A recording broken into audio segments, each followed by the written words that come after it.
7 de junio de 1999. Nadie nos imaginábamos que estábamos al final de un túnel que nuestra historia se había tardado 70 años en recorrer. A pesar de que para la cosmovisión mexicana fuera imposible creer que el Priato pudiera terminar, los años anteriores habían puesto un punto de luz al final de ese túnel. La capital del país se convirtió en el bastión de la izquierda mexicana, ya que en 1997 Cuauhtémoc Cárdenas ganó las primeras elecciones del Distrito Federal, donde sus habitantes eligieron al jefe de gobierno, mientras que el panismo se posicionaba como opción a través de la figura de Vicente Fox, gobernando Guanajuato. Es decir, los mexicanos pensábamos ya que había más que PRI. Ha pasado ya un cuarto de siglo, hoy estamos la mayor parte del tiempo pegados a los teléfonos, deambulando por las redes sociales, pero hace 2 décadas, hace 25 años, la televisión era la que marcaba la agenda de lo que se tenía que hablar y prácticamente marcaba la pauta de las subjetividades de millones de personas. Las telenovelas de Televisa seguían siendo una industria y Paco Stanley era el rey del entretenimiento. Eran los años en que TV Azteca nos trataba de convencer de la culpabilidad de Sergio Andrade y Gloria Trevi, quienes eran prófugos de la justicia, mientras que en el país se había consumado uno de los fraudes más escandalosos de la historia, el Fobaproa. Aquella mañana del 7 de junio de 1999 no fue un día cualquiera, mataron a Paco Stanley. Afuera de la taquería El Charco de las Ranas rafaguearon su camioneta. La violencia ya era un tema cotidiano, pero bueno, nada que ver con las modalidades de la violencia hoy en día. Aunque en esos ayeres se configuraban historias de verdadero terror, dignas de un guión cinematográfico. Porque en 1998 el país estremecía con la crueldad del Mocho Orejas. Daniel Arismendi fue un secuestrador que marcó época. Su figura tomaba forma de leyenda. Su captura fue un espectáculo televisivo ofrecido a una sociedad que comenzaba a mostrar el cansancio de la impunidad.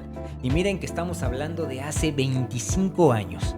En entrevista con Javier Alatorre, Arismendi pedía que se le castigara igual como él lo había hecho con sus víctimas, cortándole las orejas. Era todo un show digno de televisar, porque la violencia pues también comenzaba a ser una industria. ¿Qué pasaría, por ejemplo, si secuestraran a su hija y a su hijo y le mandaran una oreja?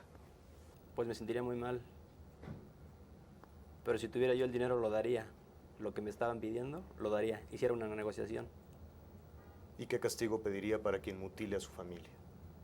Pues la pena de muerte. Y si yo pudiera yo personalmente matarlo, si no a él, o a cualquiera de su familia, o a toda su familia. Hablemos más de los años 90.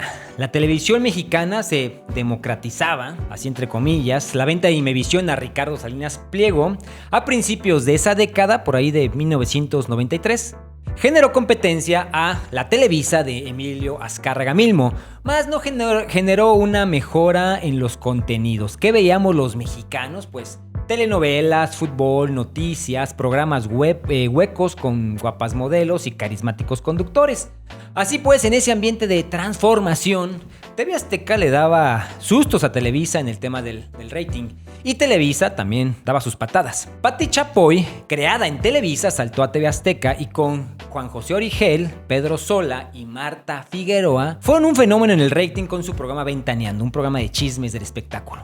También un golpe que dio Televisa es que los Pumas de la Universidad Nacional Autónoma de México firmaron en 1997 un contrato millonario con Televisa para la transmisión de sus juegos, después de haber sido años transmitidos a través de Imevisión.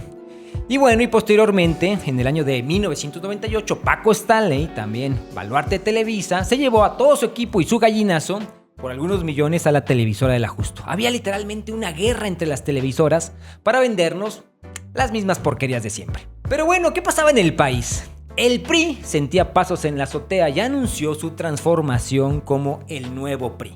Según ellos, a partir de ese momento, finales de los 90, sería un partido moderno, pero lo más simpático de todo es que sería un partido democrático. El partido que en 1994 había sumido al país en una profundísima crisis económica prometía cambiar. Y la verdad de las cosas es que el país estaba cambiando.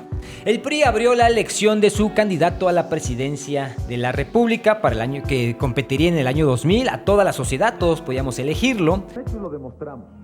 Un nuevo PRI, nuevo porque por primera vez todos los mexicanos con credencial de elector, con su voto, Eligen al candidato del PRI a la presidencia este 7 de noviembre. Más cerca de ti, porque instalamos 65,000 mesas receptoras en todo el país. Muy cerca de tu casa. Tú decides. Pero vaya, vámonos con calma, no nos adelantemos. Toda la trama política de la década de los 90 tuvo un protagonista esencial para entenderla: Cuauhtémoc Cárdenas, quien fue el antagónico de aquel PRI neoliberal fortalecido durante el salinismo.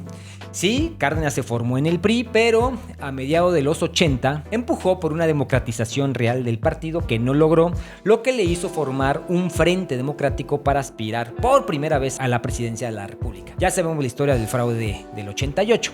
Bueno, posteriormente fundó el PRD para competir de forma organizada y como partido de izquierda por espacios de poder. Así pues, el cardenismo fue trascendental para la caída del PRI en el año 2000. Fueron años de abrirse espacios que al final capitalizaron otros, específicamente la derecha de Vicente Fox. El cardenismo había probado en dos elecciones presidenciales, 88 y 94, y luego fue por la capital del país que ganó en 1997. Aquello fue histórico porque fue el primer jefe de gobierno elegido democráticamente y puso los cimientos de los ya casi 30 años de gobiernos de izquierda en la Ciudad de México. Eso no es cualquier cosa. Pero no todo sería miel sobre hojuelas y la figura de Cárdenas como gobernante se fue desgastando en esos 3 años de gobierno, del 97 al 2000. Cárdenas aspiraría nuevamente a la presidencia, la tercera es la vencida, se decía. Pero había otro personaje que quería ese lugar, Porfirio Muñoz Ledo, daba manotazos para que él fuera el candidato. Según él, a él le tocaba esa candidatura. Cárdenas gobernaba la Ciudad de México y ese era un trampolín directo para posicionarse de cara a las históricas elecciones del año 2000. Pero el 7 de junio de ese año, del 99, por ahí de mediodía, asesinaron a Paco Stanley